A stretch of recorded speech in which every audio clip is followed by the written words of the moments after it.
اور ان کے شجرے میں پلا اللہ کے برگزیدہ بندوں کا نام ہے. مجدد پاک فرماتے ہیں اس کی فضیلت ہے، لیکن ایک چیز دیکھی جائے گی، جن کی دستار رکھی ہے ان کے ٹریک پہ ہے یا نہیں.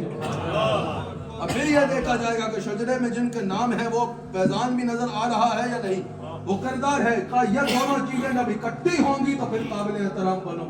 اللہ اکبر. اب آپ مجھے بتائیے، آج کوئی بندہ اٹھتا ہے، آرام سے اٹھ کے کہتا ہے یار کوئی فیضان نہیں ملا، وہ شیخ تھام تو لیا، شیخ کا فیضان نہیں ملا. جو آپ اس سے یہ کہے کبھی شیخ کا فیضان نہیں ملتا، اس سے پوچھو بیعت میں جو وعدے کیے وہ پورے کیے؟ بیعت میں جو وعدے کیے وہ یاد ہے؟ کہا نہیں. شیخ کے جو تعلیمات ہیں کبھی وہ سیکھنے کی کوشش کی؟ نہیں. کہا کبھی بغیر پیسے دیے سودا ملتا ہے؟ بغیر قیمت دیے کبھی سودا ملتا ہے؟ جس طرح بغیر قیمت دیے سودا نہیں ملتا، جو شیخ سے وعدے کیے ہیں نا بغیر پورے کیے فیض نہیں ملے گا. مال کی بات نہیں ہو، میں نے مثال دی ہے. جیسے بغیر قیمت دیے سودا نہیں ملتا، جو شیخ سے وعدے کیے ہیں بیعت میں وہ پورے نہیں کرو گے تو فیض کیسے ملے گا. شیخ نے جیسے زندگی گزارنے کا کہا ہے وہ گزارو گے نہیں تو فیض کیسے ملے گا. شیخ نے جو عقیدہ رکھنے کو کہا ہے وہ عقیدہ رکھو گے نہیں تو فیض کیسے ملے گا. شیخ نے جو بنیادی تعلیم دی ہے اس تعلیم پہ پورا ہی نہیں اترو گے تو فیض ملے گا کیسے. فیض تب ملے گا جب تم اس رنگ میں رنگو گے، پھر سننا بندہ مٹ جائے گا آقا پہ. وہ بندہ کیا ہے بے خبر ہو جو غلاموں سے وہ رستے پہ تو چلو. اگر سودا چاہیے تو پہلے قیمت تو دو، اور قیمت یہ ہے کہ جس طرح اللہ کی بندگی کا درس دیا ہے، جس طرح اللہ کے ذکر کا درس دیا ہے، جس طرح عقائد اور نظریات کا درس دیا ہے اس کو اپناؤ، پھر فیضان ملے گا نا. اللہ. آخری دو باتیں سن لیجیے. سب سے ضروری ہے کہ انسان اس انداز میں شیخ کی تعلیمات کو تھامے جس طرح شیخ نے تعلیمات ارشاد فرمائی ہے. اللہ اکبر. حضرت امام ربانی مجدد الفیضانی فرماتے ہیں پیر پکڑنے کا یہ مطلب نہیں ہے، شیخ پکڑنے کا یہ مطلب نہیں ہے کہ اب شریعت کا معاملہ اللہ جانے اور شیخ جانے، مرید صاحب کی چھٹی. نا نا نا نا نا. کہا شیخ اس لیے نہیں پکڑا جاتا کہ شریعت سے چھٹی مل جائے، شیخ اس لیے پکڑا جاتا ہے تاکہ شیخ شریعت پہ عمل کرنے پہ پابندی کروائے. سمجھ آ گئی؟ شیخ کا مطلب یہ نہیں ہے کہ شیخ کہے اب شریعت سے تجھے چھٹی ہے بس اب میں جانوں اللہ جانے. نا نا نا. شیخ کا مطلب یہ ہے کہ شیخ بے نمازی کو نمازی بنائے، شیخ بد اخلاق کو با اخلاق بنائے، شیخ بے کردار کو با کردار بنائے. اور اگر کوئی نمازی ہے تو اس کی تلقین کر کے تربیت کر کے اس کو مال احسان کے جواب میں جو بخاری میں موجود ہے حضور نے نماز کی کیفیت کا ارشاد فرمایا کہ یا بندہ ایسے حاضر ہو کہ وہ اللہ کو دیکھ رہا ہے، اگر ویسے نہیں تو یہ خشوع و خضوع تو ہو کہ اللہ اسے دیکھ رہا ہے. اس منزل پہ شیخ کامل پہنچایا کرتا ہے. اللہ اکبر. شیخ شریعت سے چھٹی نہیں دلاتا بلکہ شیخ تو انسان کو پکڑ کے شریعت مصطفیٰ کی طرف لے کے آتا ہے. شفاعت اولیاء پر حق ہے، جیسے بخاری میں موجود ہے کہ اللہ کا ولی جنت میں جا رہا ہوگا، دیکھے گا جہنم میں کچھ ایسے لوگ ہیں جو اس کی مجلس میں بیٹھ کے اللہ کا ذکر کرتے تھے. وہ کہیں گے ہم تیرے ساتھ بیٹھ کے اللہ کا ذکر کرتے تھے، ہم تیری مجلس میں بیٹھ کے تیرے ساتھ نمازیں پڑھا کرتے تھے. وہ اللہ کا ولی اللہ کے حضور جائے گا اور اللہ کا حضور عرض کرے گا کہ یا اللہ وہ میرے ساتھ ذکر کرتا تھا، وہ میرے ساتھ نمازیں پڑھتا تھا. اللہ تعالیٰ اس کو اختیار عطا فرمائے گا. بخاری کی حدیث کے مطابق وہ جہنم کے کنارے جائے گا، ہاتھ پکڑ پکڑ کے اس بندے کو نکال لے گا جو اس کے ساتھ بیٹھ کر اللہ کا ذکر کیا. شفاعت اولیاء پر حق ہے. اب یہاں پر اولیاء کی ایک شان بھی سن لو. وہ جو کہہ رہا ہے کہ میں تیرے ساتھ نماز پڑھتا تھا، پتہ چلا نماز پڑھتا تھا لیکن جہنم میں گیا. وہ جو کہتا ہے میں تیرے ساتھ ذکر کرتا تھا، پتہ چلا کہ ذکر کرتا تھا لیکن جہنم میں گیا. اب جہنم سے نکل آنا تھا لیکن اس وقت جہنم سے نکلنے کا باعث صرف نماز بنی، اللہ والے کی صحبت بھی بنی. دوست نے کہا کہ تیرے ساتھ ذکر کرتا تھا، اللہ والے کی صحبت بنی. یہی تو وجہ ہے کہا یک زمانہ صحبت باولیاء بے ترست سال اطاعت بیریا.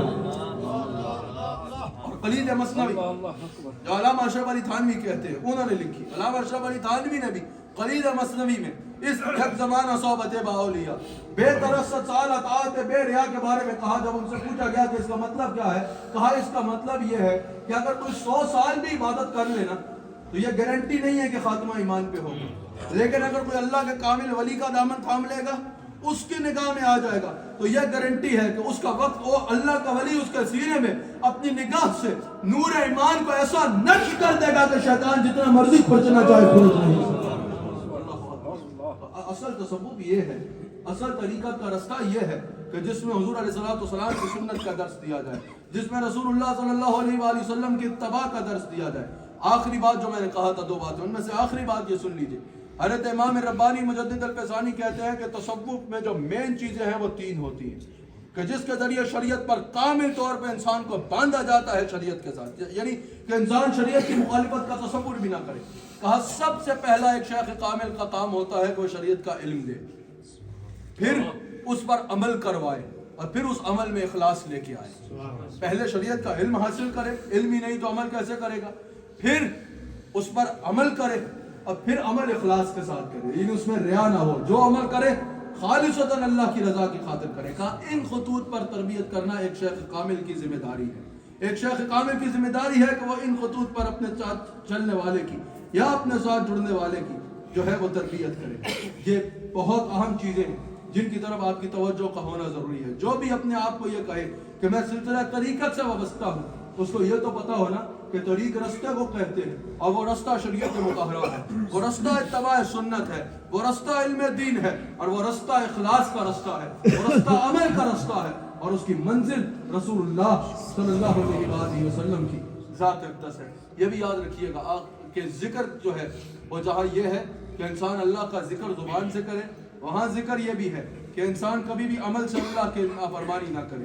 اب اللہ کی نافرمانی صرف نماز چھوڑنا، صرف روزہ چھوڑنا نہیں، بلکہ اللہ کی نافرمانی یہ بھی ہے کہ انسان لوگوں کو تکلیف دیتا پھرے۔ اللہ کو راضی کرنا چاہتے ہو تو یہ یاد رکھنا، مخلوق کے ساتھ اپنا رویہ اچھا رکھو، جو اللہ کی کریشن ہے اس کے ساتھ اپنا رویہ اور اپنا اخلاق اچھا رکھو۔